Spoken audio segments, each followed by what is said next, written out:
going to trace na drugs zingine zinaenda hospitali moja zinakaa huko mpaka they expire. Hizo drugs pia zinahitajika ziende kwa hospitali ambazo zinatumika.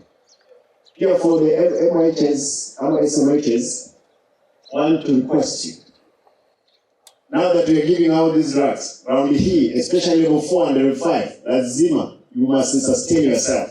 Kwa sababu hatuwezi kuwa tunapewa dawa ya milioni 5, then the subsequent month ama quarter hatuna hata shilingi kutoka kwa facility yako. Hapana.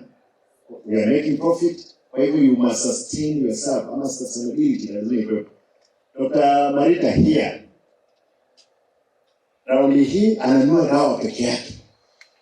And is servicing the hospital. Kwa hivyo I would want hii ikuwe replica to other facilities. Tafadhali.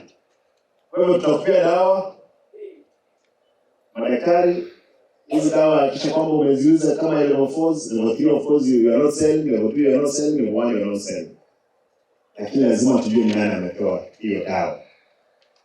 HPTU unit mimi pia niko na shida na nyingi ndugu zangu madaktari.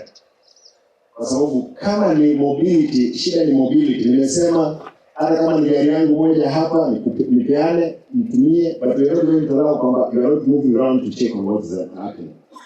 But today nitawaongezea another force kutoka nyuma iwasaidie kuhakikisha kwamba dawa ziko.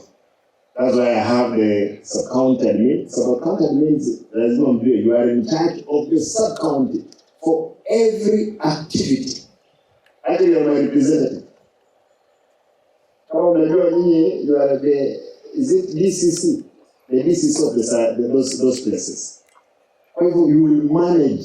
Kama ni ukulima, kama ni hospitali, kama ni revenue, you must give us the report. That's how powerful you are. I know you have not known that, but I'm giving you that now that direction. That you must check even those facilities. Lakini pia na nyinyi msigeuke mkwe katezi huko. I want to increase the numbers of monetary. Hata katezi unashinda nani anakula nani hakula. Ama vipi? Mkiwa 10 kama huyo mtu anaiba hapo kama atapeana kila mtu 10 hapo mpaka abaki na shilingi moja, well and good.